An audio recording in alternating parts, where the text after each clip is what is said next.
Bueno, muchachos, nos encontramos el día de hoy en la ciudad de Manizales en el marco del Congreso Iberoamericano de Municipalistas para hablar con el doctor Ángel Emilio Muñoz y la doctora Patricia Mayor sobre el tema de las áreas metropolitanas y el desarrollo de los territorios en conjunto con la empresa privada. Bueno, entonces Mauro, ¿qué tal si presentamos nuestros panelistas? Perfecto, doctor Ángel.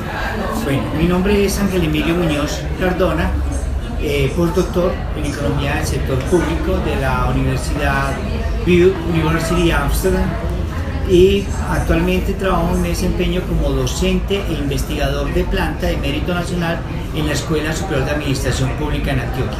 Muchas gracias, doctor. Doctora Patricia.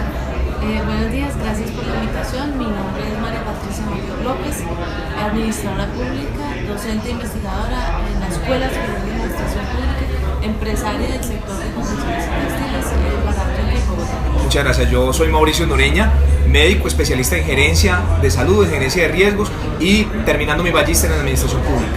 Muchas gracias. Mi nombre es Alexander Loaiza, abogado, especialista en Derecho Constitucional, magíster en Derecho Penal y candidato a magíster en Administración Pública. Mi nombre es Sandra Vivas, soy abogada, especialista en Derecho Administrativo de la Universidad Externado de Colombia y actualmente candidata a maestrante de Administración Pública. Bueno, aprovechando este escenario del Congreso Iberoamericano de Municipalistas y que uno de los temas es el desarrollo territorial, vamos a tratar un tema fundamental, que en realidad viene siendo dos temas: la asociación de los territorios en áreas metropolitanas para el desarrollo local, pero además el papel fundamental que juega la empresa privada en la asociación con lo público para que ese desarrollo se potencialice, para que tengamos unos territorios más exitosos. Y en ese sentido quisiéramos preguntarle y empezar pues como conversando con el doctor Ángel para que nos cuente cómo es que el área metropolitana del Valle de Aburrá llegó a desarrollarse en esa magnitud. O sea, ¿qué se puede decir, qué podemos saber o cómo se ha desarrollado la teoría alrededor de ese proceso? Ya, partiendo desde una historia, porque recordemos de que la historia nos da fundamentos que nos permiten ubicarnos en el antes y en el ahora, y que a su vez nos permite proyectarnos como región. Entonces hay cuatro hipótesis que pueden explicar ese desarrollo diferencial de Antioquia con respecto al resto del país.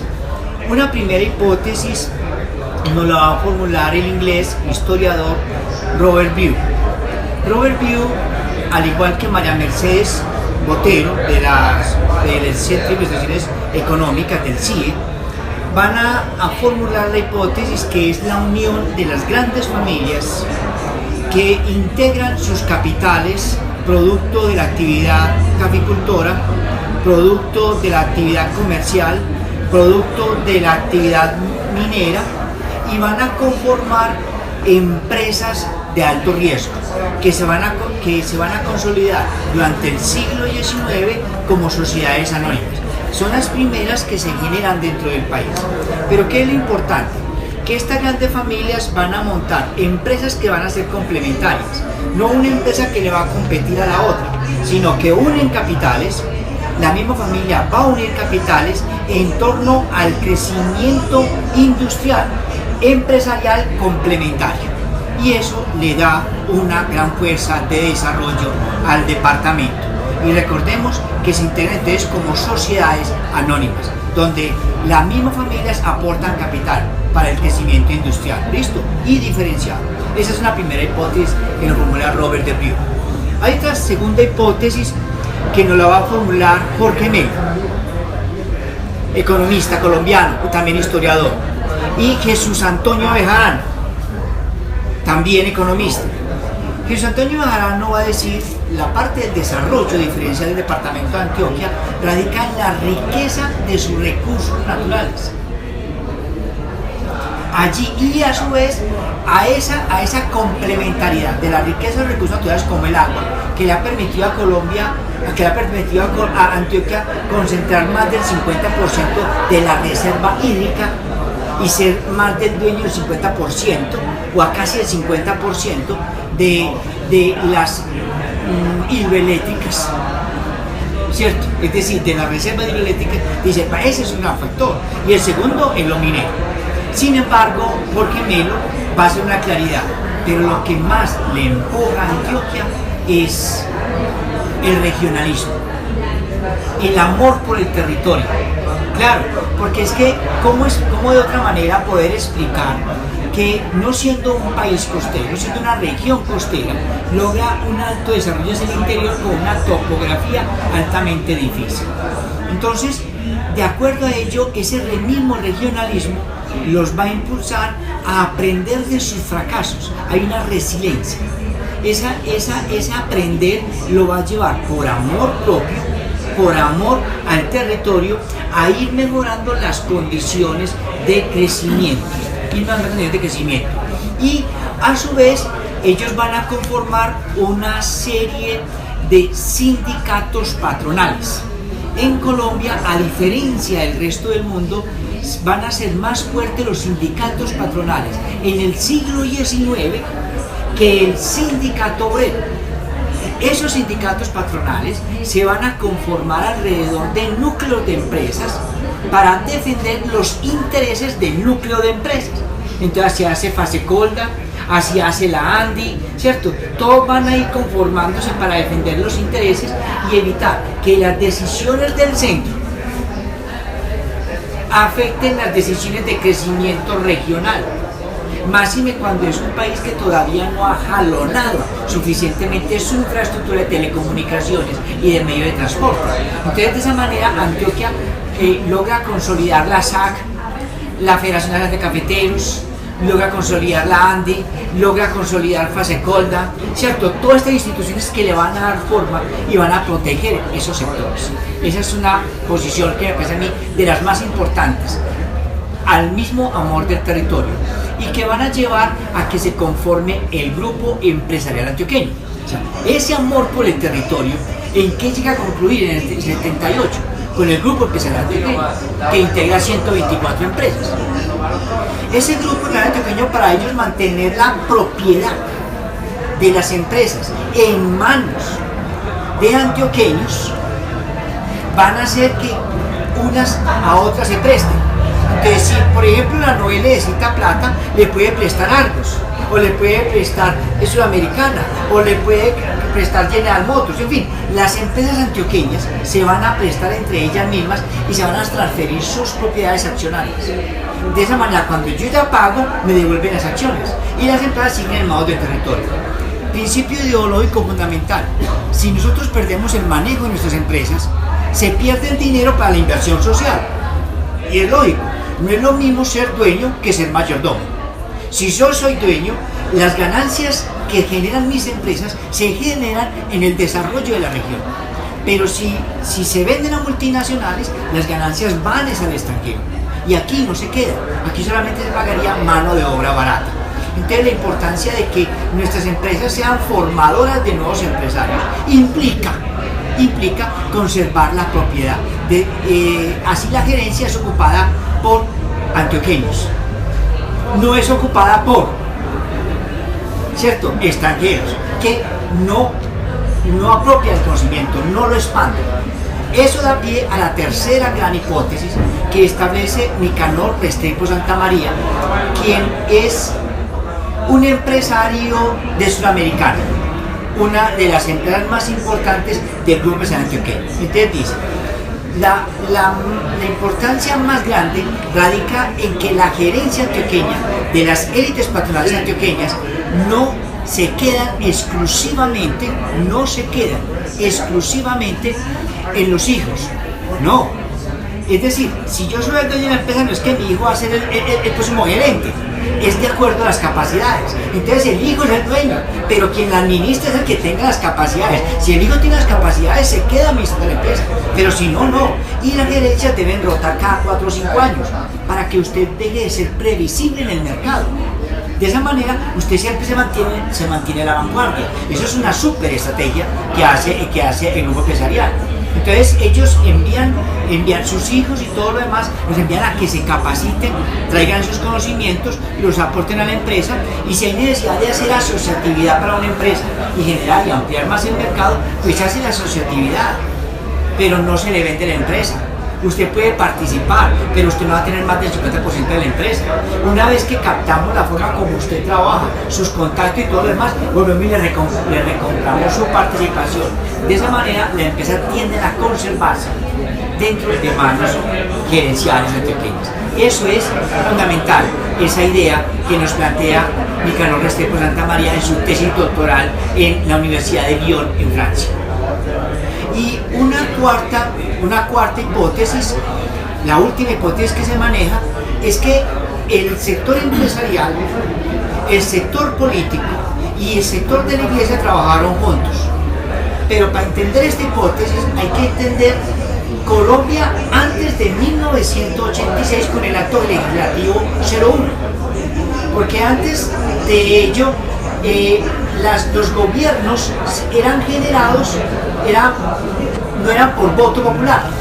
Después del 86 que sale para la gobernación de alcaldes y de gobernadores, donde ya es el pueblo el que elige. Antes estaban elegidas por las mismas élites antioqueñas. Entonces las élites antioqueñas van a definir cuál es el mejor gobernador o el mejor alcalde de la región que potencialice el crecimiento y las necesidades de empresa de la región. Entonces usted va a encontrar en las estadísticas que gran parte de los gobernadores y alcaldes del departamento eran a su vez de las élites patronales antioqueñas, de las familias formadoras de empresas, y tenían un lugar de encuentro común donde ellos se reunían para comentarse qué problemas tengo para el transporte, comercialización de las mercancías, qué es necesario hacer, cómo mejorar los conocimientos. Entonces se van a integrar y ellos van a entender a raíz de esa conciencia religiosa del antioqueño, de ese amor al prójimo. Entonces, ¿qué va a hacer el empresario? Se va a sentir como una especie de responsable con sus trabajadores. Es como el padre, ¿cierto? El que se preocupa por los trabajadores y va a buscar alternativas de desarrollo. ¿Y qué va a empezar? Que usted va a encontrar que en Antioquia por primera vez se hace el hospital para los trabajadores, que es el Hospital Pablo Tobón Uribe, en el 54. Usted va a encontrar que se crea la primera caja de compensación familiar. No existía en Colombia, que fue con Fama, 1954. ¿Usted qué va a encontrar? Que se estaban dando capacitación a los trabajadores y a las escuelas de los trabajadores en formación técnica para que pudieran mejorar sus condiciones de vida, y que eso va a dar después auge a lo que conocemos hoy como el SENA. Usted también va a encontrar de que muchos de los barrios del área metropolitana son viviendas con escuela y colegio que desarrollaban las empresas para los trabajadores. Los trabajadores de Servunión, los trabajadores de la Nacional de Chocolates, los trabajadores de Sudamericana, y se fueron formando barrios, y eso se lo debemos, por ejemplo, Bello, del sector de textil, por ejemplo, Itagüí, ¿cierto? La Milagrosa, Belén. Fueron barrios que son barrios de obreros que van a tener escuelas y colegios, y de esa manera eso va a mejorar las condiciones. Entonces miren que aquí hay una integración muy importante, pero entendamos, antes del acto legislativo 01 del 86, los crecimientos de la ciudad obedecían principalmente a la necesidad de expansión de crecimiento económico, no tanto a las necesidades de urbanización, de ordenamiento del territorio. Eso se va a dar después con la participación. Dos preguntas, doctor Ángel Emilio. Sí. Primera, en ese orden de ideas, con base en ese desarrollo y participación del sector privado, sí, para que lo público se desarrollara, sí, sería difícil replicar esta experiencia en otro territorio. O sea, la repetitividad de esta experiencia con base en que fue algo que ocurrió en el siglo XIX y unas ventajas competitivas que tuvieron las familias del momento, diríamos que fue una experiencia única e irrepetible, o existe algún factor de replicabilidad de ello en otro territorio. Sí. Y la segunda, hay un proceso de desprendimiento de la cultura, donde llega la violencia, donde llega el narcotráfico, donde llegan tantas variables complejas de los territorios, sobre todo en Medellín y en el área metropolitana, en Bello, en Itagüí, ¿Cómo se ha, digamos, integrado ese proceso de la cultura narco que afectó tanto a Medellín? De acuerdo. Bueno, en la primera parte de la pregunta, cuando tú lees las élites patronales y la conformación de las nuevas identidades de poder en Colombia, encuentras que otras regiones también tuvieron el mismo régimen, que fue Cali, el Valle del Cauca. El Valle del Cauca también tuvo participación antes del acto legislativo 01 del 85, porque eso cambia la historia. Esa es la importancia del voto popular. Totalmente. Entonces, antes las decisiones de nombramiento de gobernadores y alcaldes estaban en manos de las mismas familias élites. ¿De acuerdo? En Bogotá se replicó y también se replicó en Cali. Y eso muestra un desarrollo muy diferencial justamente en estas tres ciudades. Valle del Cauca con Cali, Bogotá, ¿cierto? Y el caso de Antioquia. Entonces, se dio más en el caso de Medellín que en el caso de Cali y en el caso de Bogotá.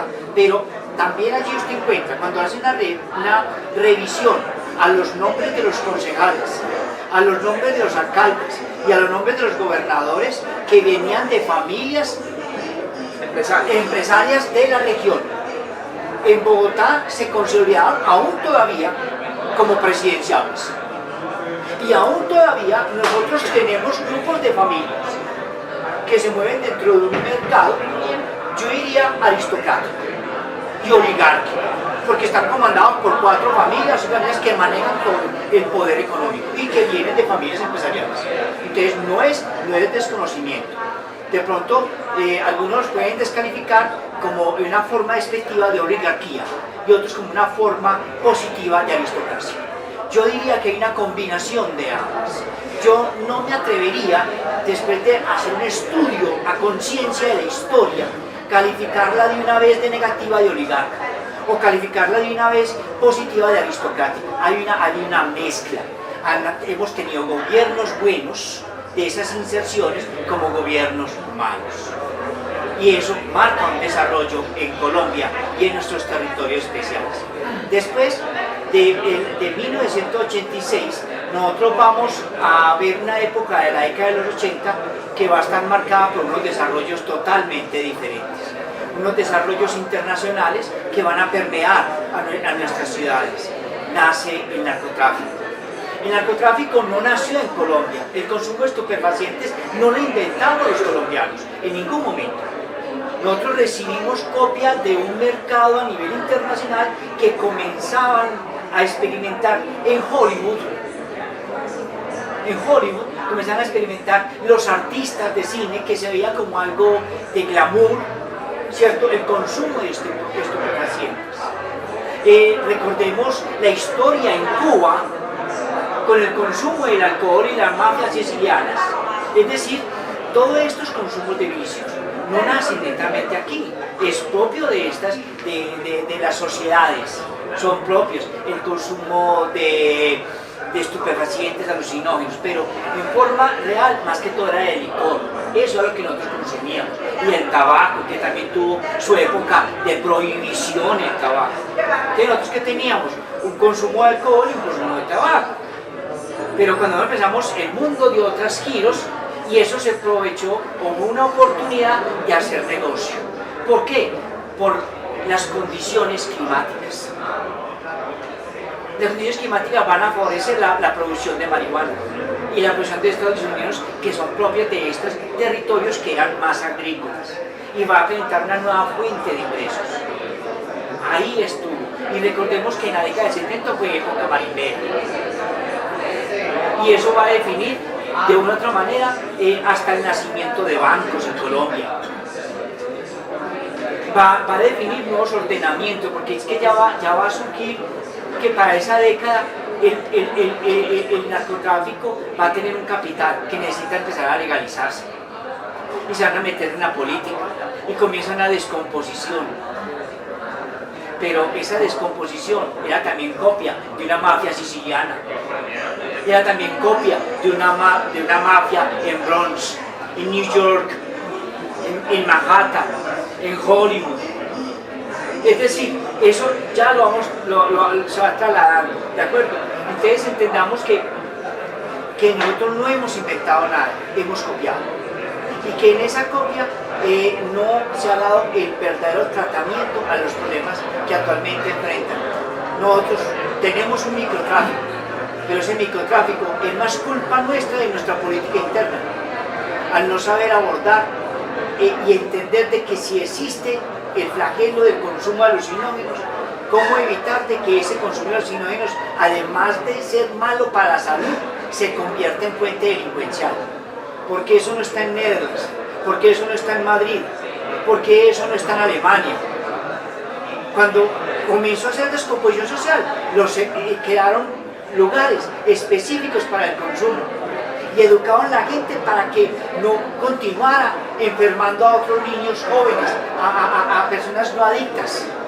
En el desarrollo nuestro de formación académica y que somos orgullosos de pertenecer a la ESAP, le agradecemos que en este proceso de este 12º Congreso Iberoamericano de Municipalistas, hoy 27 de septiembre nos encontramos presentes de esta cohorte de formación en Administración Pública en el grado de Magíster y que agradecemos al profesor Ángel Emilio y la profesora Patricia el encuentro y la oportunidad que nosotros tenemos para compartir ese tipo de experiencias con múltiples personas de múltiples países.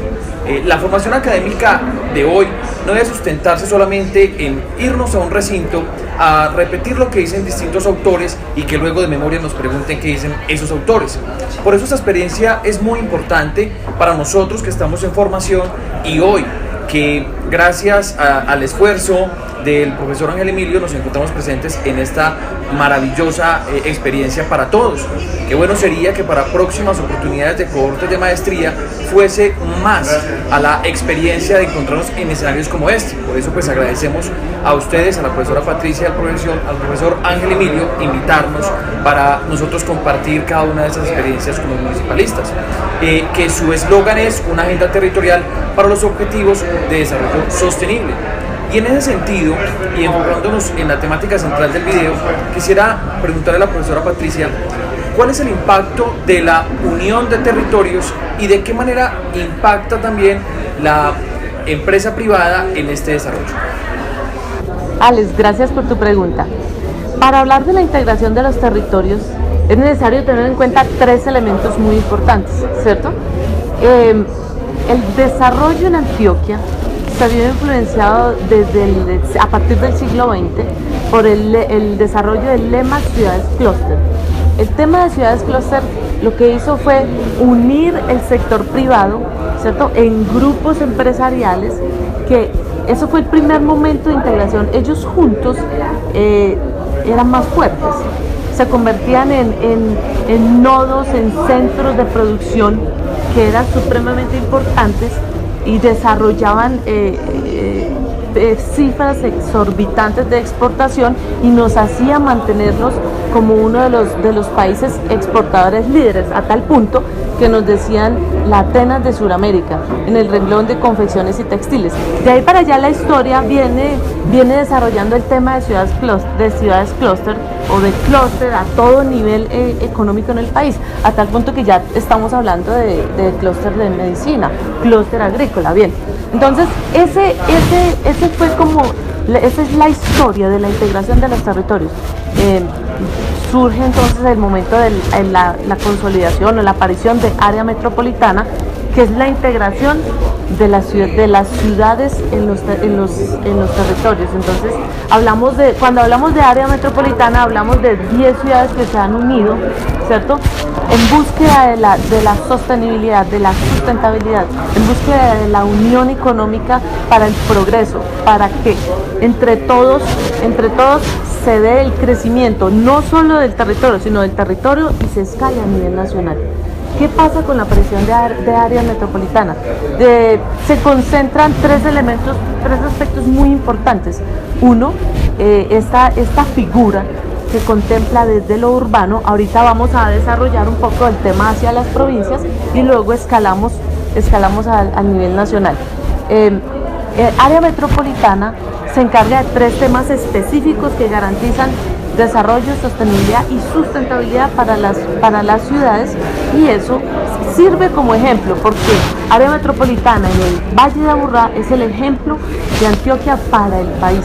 Hay otras asociaciones de áreas metropolitanas que están reglamentadas por la Ley 1624 del 2016, apoyadas por la Ley de Descentralización Territorial y soportadas también por la Ley de regalías, ¿cierto? La 1554 del 2013, antes de 13 regalías, que apoyan todos con un acervo legal y un acervo desde lo social, se constituyen en focos de desarrollo, en entidades de desarrollo que, vuelvo y lo repito, van a ser ejemplo a nivel nacional. ¿Qué es lo importante de área metropolitana? Se tiene en cuenta tres aspectos: el desarrollo ambiental, que es lo que hoy por hoy nos está preocupando, ¿cierto?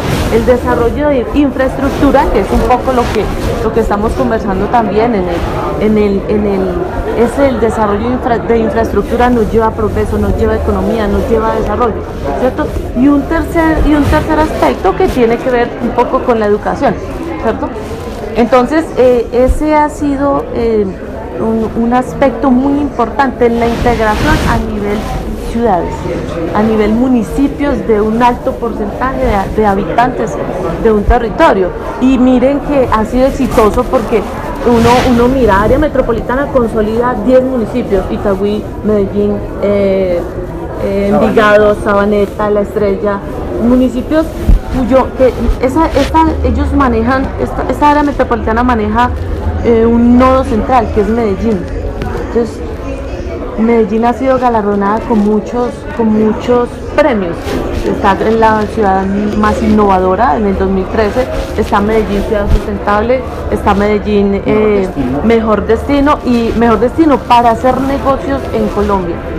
Entonces son galardones muy importantes que hacen ver que sí funciona la integración, que se puede fusionarnos, y a pesar de que cada uno maneja un líder, como alcalde, como directivo desde la administración pública, en el consenso se puede encontrar la integración, en la tolerancia, en el ejercicio de mirar hacia la comunidad, la razón de ser de área metropolitana, ¿cierto? Hacia la gente, hacia las comunidades, hacia la prestación del servicio, que es la razón de ser de la administración pública.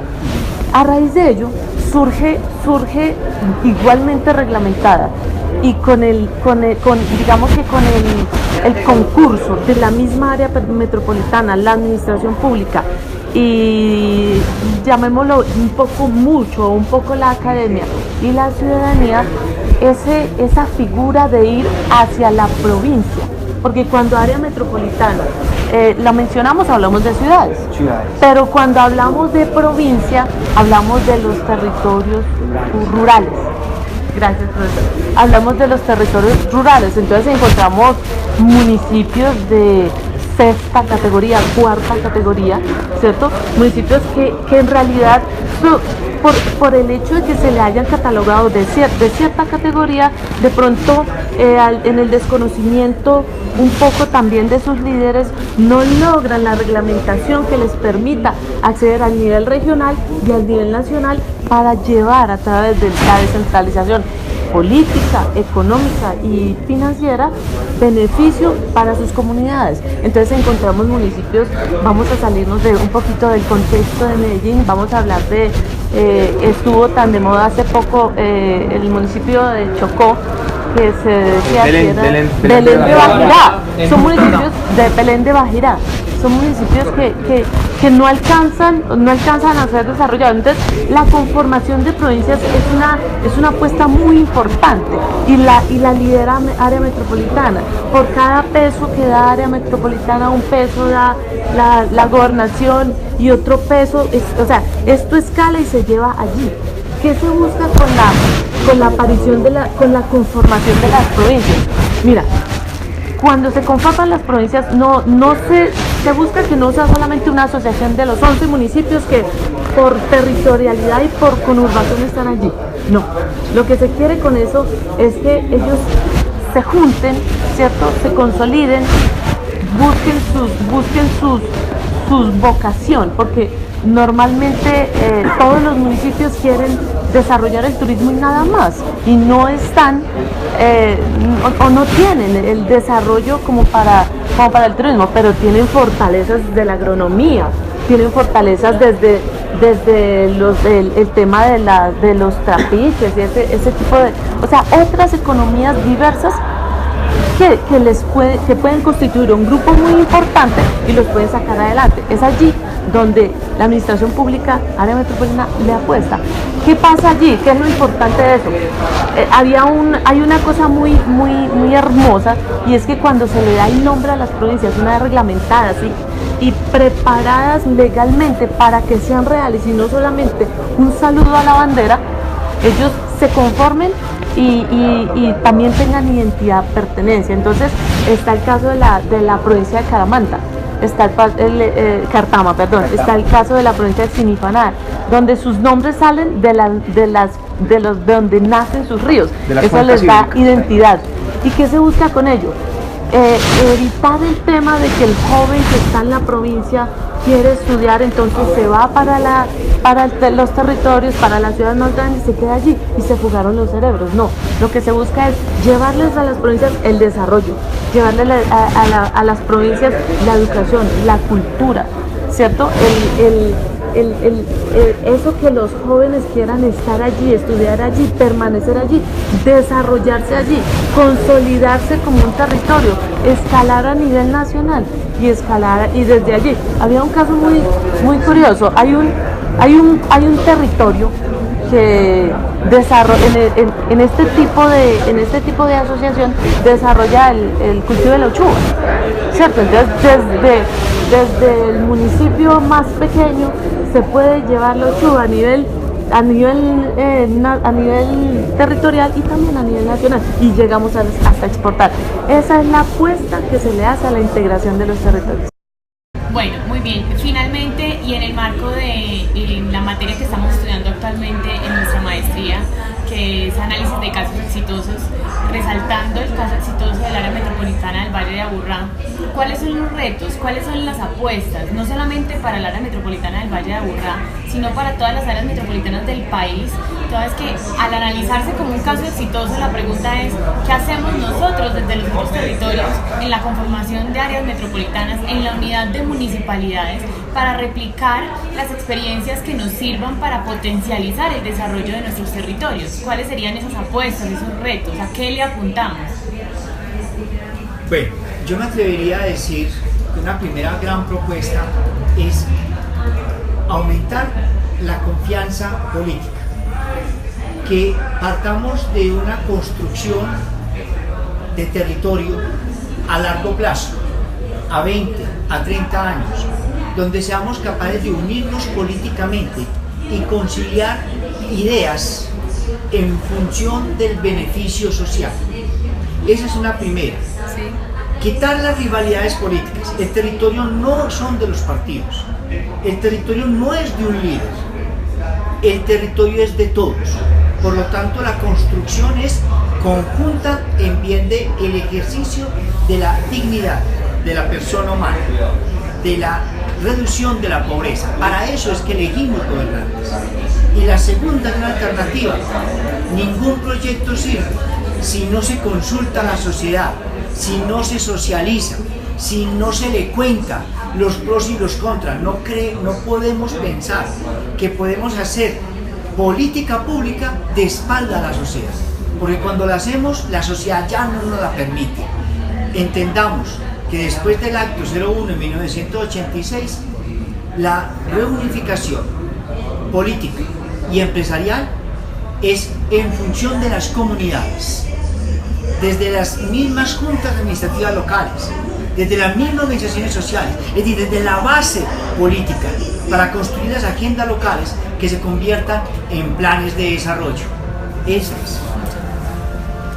Bien, yo creo que la apuesta más importante, además de las que está mencionando el doctor Muñoz, la apuesta más importante es a la educación.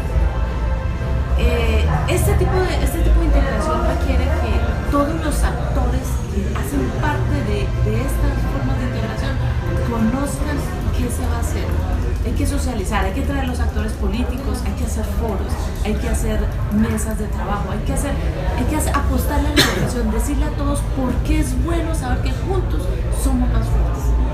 La apuesta principal es la educación a todos los actores, la interacción y la socialización de estos temas. Bueno, aprovecho pues que participamos los tres realizando una ponencia en este Congreso Iberoamericano justamente en ese mismo sentido, para complementar la pregunta que está haciendo Sandra. Hay un proceso muy claro que genera integración territorial, transdepartamental, interdepartamental, donde no nos vamos a integrar exclusivamente alrededor de ni territorios geográficamente constituidos, ni cuencas hidrográficas, sino a través de cultura. A nosotros nos une con Antioquia, al eje cafetero, por ejemplo, la cultura paisa, donde si nosotros identificamos las coincidencias culturales, los procesos evolutivos de nuestra comunidad, los arraigos agrícolas y nuestros escenarios diversos de interacción social, tenemos una unidad que vale la pena recuperar, y allí es donde juega un papel importante proyectos como El Sueño que hemos tenido y que hemos venido trabajando desde hace alrededor de un año, que ustedes también han sido partícipes, que ha sido la integración a través del transporte de alta velocidad. Y llegar a realizar una apuesta a futuro donde llevemos un tren de alta velocidad de 350 km/h entre Armenia, entre la Tebaida, que es la conexión con el Pacífico, y Caldas, Antioquia, que es la conexión con el metro de Medellín, sería un sueño que generaría la integración empresarial. Los clústeres, por ejemplo, el de la salud, se fortalecerían, tendríamos un desarrollo alrededor de los universitarios, 147.000 estudiantes universitarios en el eje cafetero, intercambiando conocimiento, procesos de taller, cualquier cantidad de intercambios turísticos. Tendríamos un desarrollo en un escenario que probablemente sea una apuesta a 20 años o más, pero tendríamos que soñarlo, proyectarlo y ejecutarlo desde ahora. Ese es un reto fundamental que yo pienso que complementaría y que lo desarrollamos en este congreso, para la cual agradezco tanto al doctor Ángel Emilio como a la doctora Patricia, que me permitieron hacer parte de su exposición y de su ponencia. Pero aclaremos de que eso es parte de una investigación que lleva más de un año. Y como decía el caldense Julio Mario Jaramillo, dueño de Papelería Marión, los hombres son tan grandes como son sus sueños. Nuestra cultura paisa es grande, y es grande porque se ha atrevido a soñar y ha hecho lo imposible. Unirnos como municipios, unirnos como departamentos, unirnos como cultura, es lo único que nos puede jalonar el crecimiento para bien de nuestros jóvenes, para bien de nuestra sociedad y para bien de nuestra cultura. Propongo entonces que para el cierre de este video, pues cada uno lo hagamos con una frase para poder culminar este proceso de este material. Profesor, una frase que puede ser la que retomando la que sí, retomando la que dijo Julio Mario Jaramillo, el dueño de Papelería Marión. Los hombres son tan grandes como son sus sueños. Doctora. Creo que la frase de cabecera sería: debemos darnos cuenta que juntos somos más fuertes y lo podemos lograr. Pues a mí me ha gustado mucho una que hemos embarcado incluso en el grupo que tenemos con Alexander y Sandra, que el éxito consiste en identificar hacia dónde va el mundo y llegar allí primero. Es una frase de Bill Gates. Para culminar entonces este proceso sería muy importante, a tono con mi intervención anterior, es que la experiencia o trasladar la experiencia académica a escenarios como el que estamos el día de hoy da más fortaleza académica. Finalmente, yo considero que si rescatamos nuestra identidad, podemos tener muy claro cuál es el propósito al que le estamos apuntando en los territorios. Muchas gracias a todos.